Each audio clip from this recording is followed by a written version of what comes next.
Iran inasema kwamba Marekani imeingiza mazungumzo ya uongo katika mazungumzo yao ya nyuklia ambayo yanaendelea, ikisema inayaona kama ni mtego.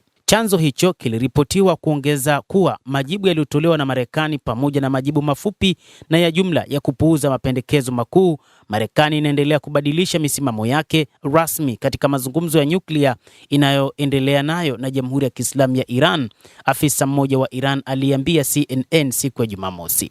Chanzo hicho kimeripotiwa kuongeza kuwa majibu yaliyotolewa na Marekani ni pamoja na majibu mafupi na ya jumla na kupuuza mapendekezo makuu.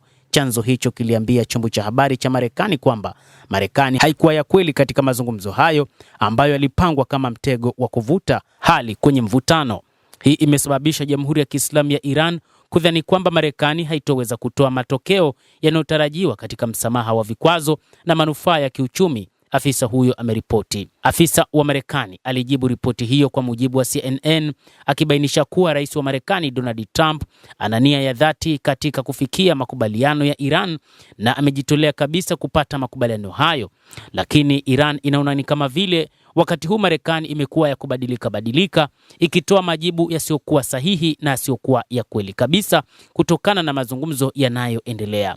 Ameongeza kuwa Marekani itahakikisha kwamba Iran haipati kamwe silaha za nyuklia, lakini pia inatakiwa ipate amani ya kudumu katika Mashariki ya Kati, uhusiano mpya na Iran na watu wa Iran na kufikia uwezo kamili wa taifa lao, alisema afisa huyo ambaye hakutajwa jina kupitia moja kati ya vyombo vya habari ambavyo vimeripoti habari hizo, ikiwa ni pamoja na Reuters.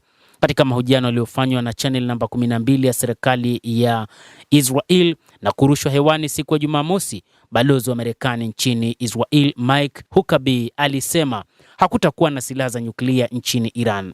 Hatua za kijeshi zinategemea wao, kwa maana ya Iran, ikiwa wanaamini au kumchukulia Rais Donald Trump kwa uzito. Hakutakuwa na makubaliano ambayo yanahusisha Iran na uwezo wa nyuklia, aliongeza. Mjumbe wa Marekani katika Mashariki ya Kati Steve Witkoff aliunga mkono maoni kama hayo katika mahojiano na shirika la habari la Breitbart siku ya Ijumaa. Mpango wa kurutubisha hauwezekani kamwe kuwepo nchini Iran, kamwe. Huo ndio mstari wetu mwekundu, alisema Witkoff. Lakini pia alisema kuwa vifaa vitatu vya urutubishaji lazima vivunjwe.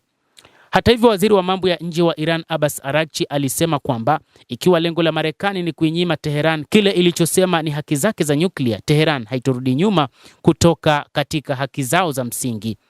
Awamu ya 4 ya mazungumzo ya nyuklia, timu zote za mazungumzo ya Marekani na Iran zinatazamiwa kukutana katika mji mkuu wa Oman wa Muscat kwa duru ya 4 ya mazungumzo siku ya leo ya Jumapili. Mazungumzo haya ambayo yalifanywa kupitia mwanzoni mwa mwezi huu yaliahirishwa kutokana na kile ambacho wa Oman walikiita sababu za vifaa.